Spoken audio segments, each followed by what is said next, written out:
In just a couple days, the Elimination Chamber in Toronto, Canada is happening, and I just discussed what's going to be possibly going on in the men's chamber, but now it's time to talk about the women's portion, arguably the most exciting portion, right? Everyone loves when women wrestle because it's just so entertaining, and they do such a great job. But let's discuss the possibilities, who should win, who shouldn't win, who should be in there, and who should not be in there. So thank you all so much for tuning in to the second installment of Road to Ringside. My name is Justin Winteroff, and let's talk about it, guys. But before we start the video, I need you to do me a huge favor. Just like the video if you're just simply excited for Saturday. So if you're in the same mindset that I am and just ready to hang out with your boys and whoever and just watch this PLE, like the video. It's really, really simple, guys. And then one more thing I need you to do before we get into the content. Comment down below on someone you think got snubbed from the women's chamber match. Me personally, I would love to see Chelsea Green in there because she's done such a great job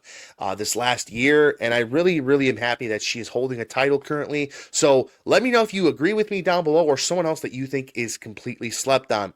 So thank you so much. Moving on to our first contender, and that's going to be Bayley. And my point that everyone needs to understand is that don't sleep on Bayley because Bayley is most likely the safest choice in this scenario. You know, they've planted a couple seeds. She's now on Raw. Her and Rhea have had a couple interactions here and there. So I think that Bayley is a good option and somebody that the WWE would be like, hey, we know you didn't have the best run last year, so let's give you another run and let's do something different, right? So what do the fans want, right? What do you as a fan watching this want to see Bayley do differently from her previous title run? And I'm going to tell you right now what I think needs to happen. Bayley's got to turn heel, guys.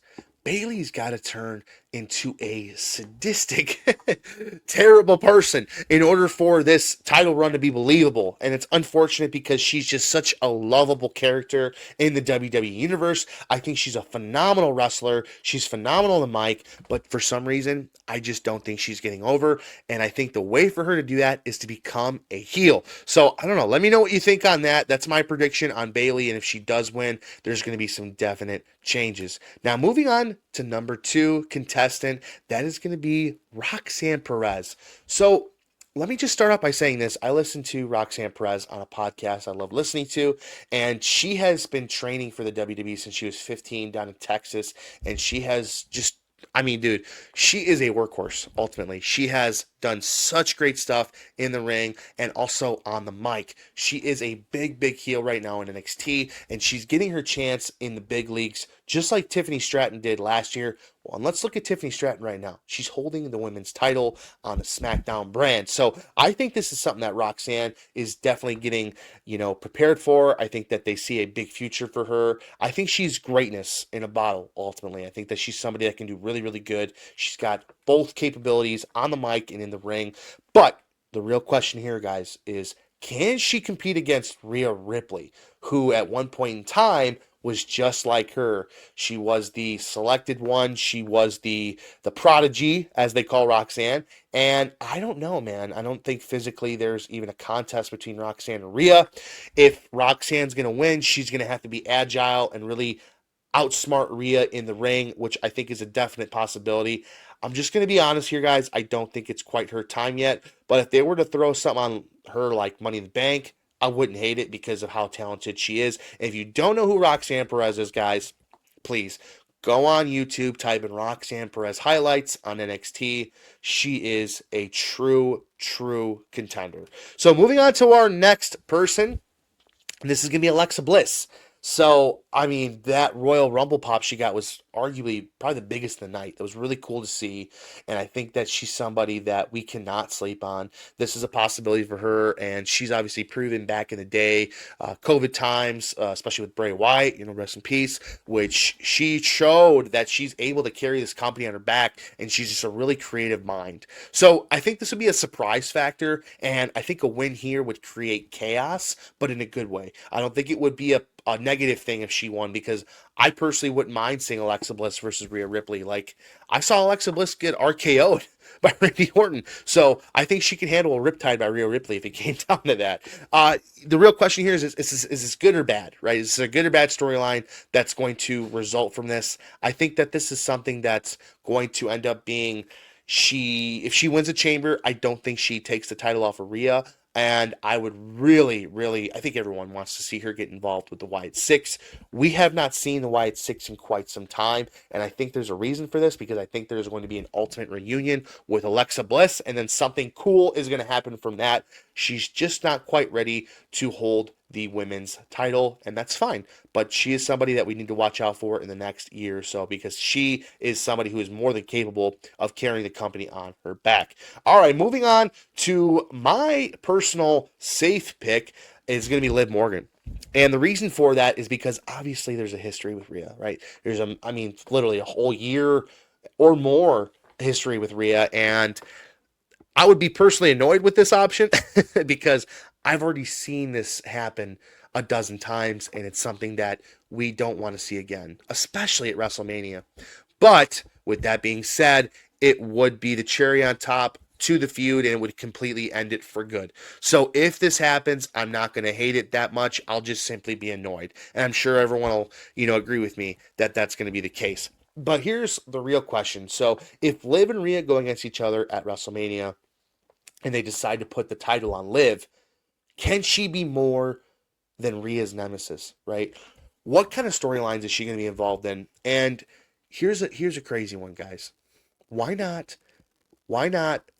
create this storyline that Liv is obsessed with, Rhea, but not really. She won't admit it, right? But we know she's obsessed with Rhea. She dyes her hair black. She starts doing her makeup like Rhea. I mean, honestly, just continue the Rhea Liv issues. I think that would be sick. And then, you have a match at SummerSlam after that. I think it'd be hilarious. I think it'd be cool. But we'd have to convince Liv Morgan to go for that. So, I don't know. Let me know what you think in the comments. Let me know if you think that's a good idea or not. Moving on to somebody who's a complete underdog, and somebody who we all kind of understand and know that this is not going to happen. Naomi. Naomi is somebody who deserves a push, but also at the same time, maybe not for the women's title, right? So she just lost the tag team titles to Liv and Raquel on Monday Night Raw recently. So I obviously, I think that she is somebody that needs a little bit more time. She just came up from TNA, and she's kind of getting back into the WWE feel of things, which where she started. And I love that she is somebody who's confident, and I love her theme song, and everything about her is cool. She's very agile, and she has some great in-ring abilities. Now, the real question is, can Naomi be a champ? I do think so, but not the women's title champ. I think she can be someone like a women's US title champ or a women's Intercontinental champion. So I think that's more her realm right now until, she proves us otherwise. But her in-ring ability is phenomenal. But the real question here, guys, is, does she turn heel? Was she the one that attacked Jade Cargill? Or does Bianca turn heel? Which is going to bring me to my next topic. This is my winner, guys. This is the winner. The winner is Bianca Belair, and Rhea versus Bianca Belair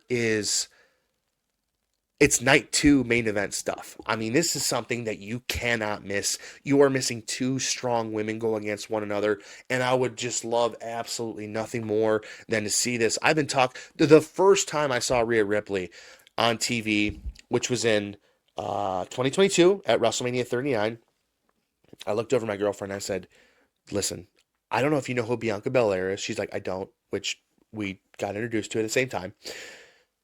I'm like, look up Bianca Belair and tell me that this girl versus that girl would not be just absolute WrestleMania content. And we looked her up and we're like, oh my God, this would be insane. So they're both just very strong women, and I would love to see something like that happen.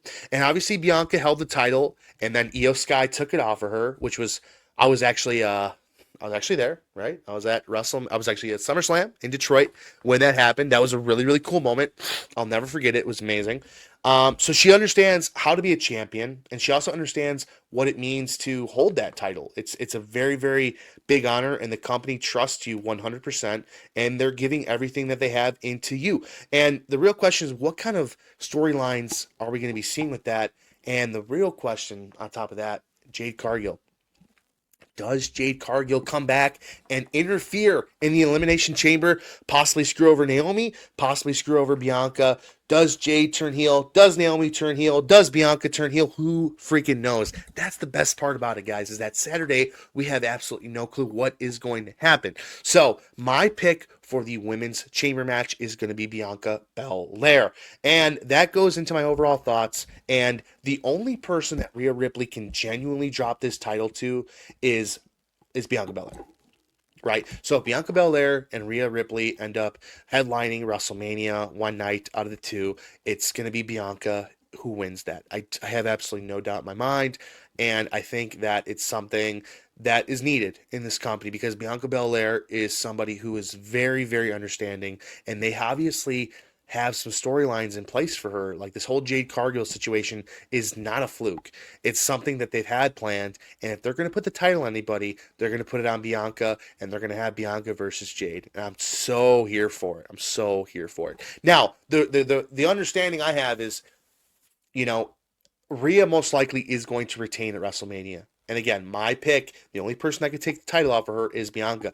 But if they do end up picking someone else to win the Elimination Chamber and Rhea ends up retaining at WrestleMania against whoever it is besides Bianca, what's next for Rhea Ripley? Because she has been booked poorly in my eyes. And I obviously know she got injured and whatnot, but where does she go from here? Where does Rhea Ripley go from here? Let me know in the comments what you think. Who is somebody that you would love to see Rhea go against? And going into my next point on giving her some real competition, there's a girl in NXT that just got signed from TNA. Her name is Jordynne Grace. If you don't know who Jordynne Grace is, look her up. Her TNA highlights are just insane. She's been in TNA forever at this point. What a dog. What a dog Jordynne Grace is. I recently listened to her on CVV, and she is just so cool, and she just talks about how much weight she lifts. I mean, she's crazy, guys. So if anyone were to come up and give Rhea a real challenge, I think it would definitely be someone like Jordynne Grace. Yeah, obviously they're pushing Roxanne Perez. I mean, let's be real. Like Rhea can squash Roxanne Perez, So I want to see somebody that can physically compete with Rhea as opposed to a smaller, shiftier wrestler. But I'm obviously not booking these matches. I'm not booking anything. I'm just kind of talking to you guys about what I think should happen. And it could be completely different. Naomi could win the Elimination Chamber for all I know. And I could be completely wrong. So let me know what you think. And then please, guys, if you have not already, please like the video. And also please subscribe to the channel. It means the world to me. I'm just starting out on this journey. And I would love for everyone to join it with me, grow with me. And let's just continue to talk about WWE because you know why? It's hot right now. It is on top. It's the best thing in the world. I can literally sit down and I can listen to 6 hours of WWE content. And I didn't even know it was like that until a couple years ago, guys. So if you're like me, if you're new to wrestling, if you are a huge wrestling fan, or you, I don't know, you wrestle in your backyard, this is the channel for you. Anybody's welcome. So please like and subscribe to the channel. I am Justin Winteroff, guys. Thank you for tuning into another edition of Road to Ringside R2R, and we will be back with another episode before the Elimination Chamber, I promise. Thanks so much. Have a great evening. Bye-bye.